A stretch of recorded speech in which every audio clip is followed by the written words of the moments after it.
हाजीपुर से चुनाव लड़ेंगे क्या चिराग जी? आप लड़ेंगे, माँ लड़ेगी। अब जब तक नामांकन नहीं कर देंगे तब तक आप लोग मानिएगा नहीं। अच्छा, जिन्होंने बंटाधार किया, हाँ, उन्हीं को बॉस बनाइएगा। हाजीपुर सीट से चिराग पासवान भरेंगे नामांकन, तो क्या चाचा का कट गया पत्ता? नमस्कार, मैं विकास सिंह और आप देख रहे हैं देशवा न्यूज। लोक जनशक्ति पार्टी रामविलास के राष्ट्रीय अध्यक्ष चिराग पासवान कल देर रात हाजीपुर पहुंचे। वो एक निजी कार्यक्रम में पहुंचे हुए थे, जहां पर मीडिया से बात करते हुए चिराग पासवान ने बिहार सरकार पर जमकर हमला किया।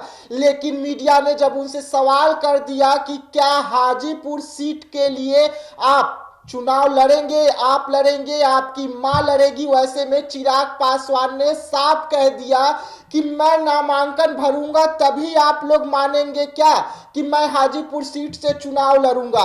ऐसे में कयास लगाए जा रहे हैं कि चिराग पासवान ने खुलकर पहली बार मीडिया के सामने बयान दिया कि वो हाजीपुर सीट से नामांकन करेंगे।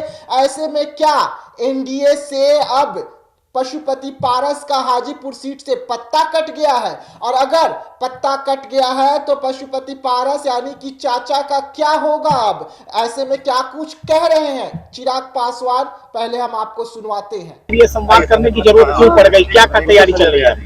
भाई, जनसंवाद तो हम लोग अलग अलग जिला में वैसे भी लोक जनशक्ति पार्टी निरंतरता में करती आ रही है, और आज की तारीख में हमको कहने में गुरेज नहीं है, सबसे ज्यादा जनसंवाद के कार्यक्रम अगर किसी पार्टी के द्वारा बिहार में आयोजित हो रहे हैं तो लोक जनशक्ति पार्टी रामविलास ही है।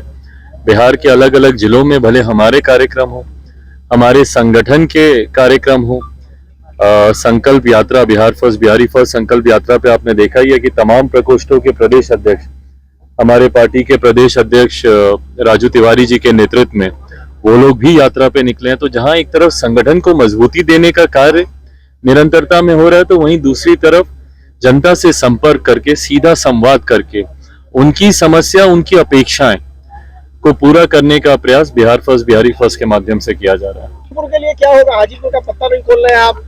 भाई, कितनी बार खोले? हाँ, आप लड़ेंगे, माँ लड़ेगी। अब जब तक नामांकन नहीं कर देंगे तब तक आप लोग मानिएगा नहीं। चिराग जी, डीएमपी सांसद को लेकर गौमूत्र का विवाद हो रहा है, गलत है, गलत है, गलत है। ये संसद में जिस तरीके से माननीय सांसद के द्वारा इस तरीके की भाषा का इस्तेमाल किया गया, ये गलत है। ये कहीं ना कहीं उसी सोच को बढ़ावा देता है जो सनातन विरोधी सोच है।